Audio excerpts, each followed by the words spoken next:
नमस्कार, आप देख रहे हैं टाइम्स न्यूज और मैं हूं आपके साथ छवि। भाजपा के राष्ट्रीय महासचिव कैलाश विजयवर्गीय संगठन के कार्यक्रम में शामिल होने पलासिया स्थित बाल गंगाधर तिलक की प्रतिमा पर पहुंचे, जहां देश और प्रदेश वर्तमान हालातों को लेकर उन्होंने मीडिया से चर्चा की। खरगोन और दिल्ली में हुए दंगों को लेकर कैलाश विजयवर्गीय ने कहा कि भारत देश के प्रधानमंत्री नरेंद्र मोदी ही एकमात्र ऐसे नेता हैं जिन्होंने रूस और यूक्रेन के बीच चल रहे युद्ध के दौरान सभी देशों के प्रधानों से चर्चा कर अपने छात्रों को सुरक्षित स्वदेश लाने का अभियान चलाया था, जिससे पूरे विश्व में हिंदुस्तान की साख बढ़ी है। लेकिन ऐसे कुछ लोग जो हमारे ही देश में रहकर देश के साख बढ़ना पसंद नहीं कर रहे हैं, वो ऐसे देश में हिंसा फैलाने का प्रयास कर रहे हैं। साथ ही उन्होंने कहा है कि लोकतंत्र में प्रधानमंत्री का विरोध करने का अधिकार है, लेकिन देश का विरोध करना और देश में अस्थिरता फैलाना सही नहीं है। साथ ही उन्होंने कहा है कि ये सभी हिंसा की घटनाएं हिंदू त्योहारों के समय पर एक तरह से हुई हैं। रामनवमी का जुलूस हो या फिर हनुमान जयंती का, और उन पर पथराव हो रहा है। लेकिन कुछ लोग हिंदू आतंकवाद की बात करते हैं, लेकिन वो ये बताएं कि कभी देश में ताजिए का जुलूस निकलना हो और उस पर पथराव हुआ हो, ऐसा कभी देश में नहीं हुआ। और हिंदुओं को बदनाम करने की कोशिश करना और देश की साख को दुनिया में बदनाम करने का एक बहुत बड़ा दुष्चक्र चल रहा है, जिसके चेहरों को आम जनता को पहचानना होगा। वहीं प्रदेश में शराबबंदी को लेकर कैलाश विजयवर्गीय ने कहा है कि उनकी बात पूर्व मुख्यमंत्री उमा भारती से शराबबंदी को लेकर हुई है। उमा भारती का कहना है कि वो पूर्णतः शराबबंदी के पक्ष में नहीं है। उनका कहना है कि शराब की ऐसी पॉलिसी बनना चाहिए जिससे शराब पीने वालों की संख्या कम हो, ना कि बढ़े। इसका मैं भी समर्थन करता हूं। और प्रदेश में ऐसे समाज और कई ऐसी जातियां जहां पर शराब पूजा पाठ का एक अभिन्न अंग है, और उमा भारती शराब बिक्री को कम करने की पॉलिसी बनाने की बात कही है।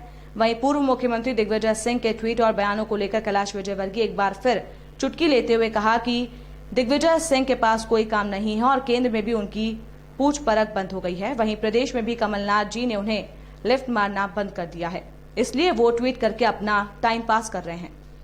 ये देश की जिस प्रकार साख सारी दुनिया में बढ़ी है और माननीय प्रधानमंत्री नरेंद्र मोदी जी के नेतृत्व में अभी हाल ही का उदाहरण रहे हम तो यूक्रेन और रशिया के बीच में युद्ध हुआ, उसमें भारत की भूमिका बड़ी सकारात्मक है। और न सिर्फ सकारात्मक है, एक लीडिंग कंट्री की भूमिका है। आप देख रहे हैं कि हमारे ही देश के ऐसे प्रधानमंत्री हैं जो सारे दुनिया के देशों के प्रधानों से बात कर रहे हैं। हमारे ही देश के प्रधानमंत्री हैं जिन्होंने रशिया और यूक्रेन के युद्ध के दौरान हमारे देश के 20,000 लोगों को निकाला और दोनों देश के राष्ट्राध्यक्षों से बात करके युद्ध विराम जैसी स्थिति की कि नहीं, हमारे देश के लोग निकल जाए, उसके बाद आप भले लड़िए। मैं समझता हूं कि ये देश का बहुत बड़ा सम्मान है।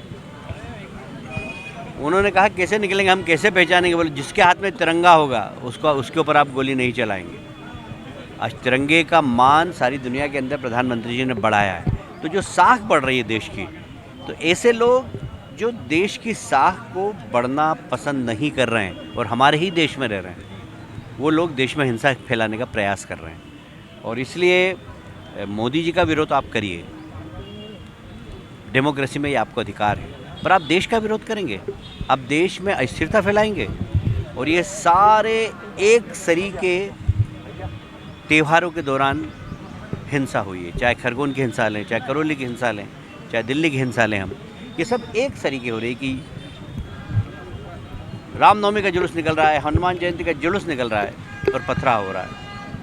लोग हिंदू आतंकवाद की बात करते हैं। मैं आपके माध्यम से पूछना चाहता हूं कि देश के अंदर एक उदाहरण बताइए कि ताजिए का जुलूस निकला हो और किसी ने उनके ऊपर पथराव किया। बताइए अगर एक भी उदाहरण हो आपके पास।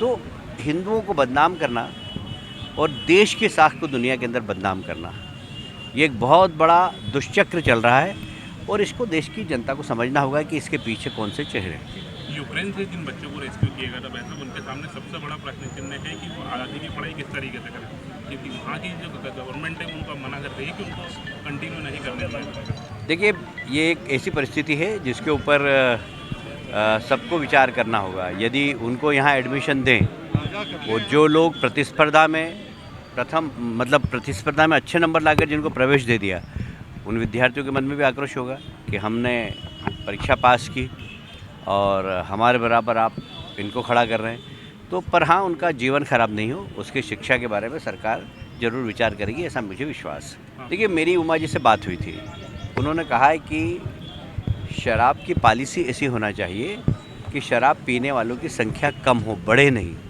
पॉलिसी में ये नहीं हो कि शराब और ज़्यादा बिक्री हो शराब की, बल्कि ऐसा माहौल बने कि लोग शराब कम पिएं, नशा कम करें। तो मैं उनकी इस बात का समर्थन करता हूँ कि इसके ऊपर एक विचार होना चाहिए और पॉलिसी एरिया मैंने टोटल शराबबंदी के पक्ष में उमा जी भी नहीं है, मेरी उनसे खुद से बात हुई है। पर हाँ, शराब की पॉलिसी ऐसी बनना चाहिए कि इसके ऊपर हम पॉलिसी केंद्रित नहीं हो कि शराब ज़्यादा बिके, बल्कि इसके ऊपर हो कि लोगों के अंदर शराब पीने की आदत कम हो। तो इसमें सरकार अकेली नहीं कर सकती इस काम को, इसमें समाज को भी करना पड़ेगा। और इसलिए उमा जी का जो स्पष्ट सोचना है कि मेरा भी ये मानना है कि हमारे प्रदेश के अंदर 23% पॉपुलेशन ट्राइबल्स की है और वो लोग घर पे बनाते हैं, उनकी पूजा पद्धति से शराब जुड़ी हुई है, तो हमें उसकी भावना का भी ख्याल रखना पड़ेगा।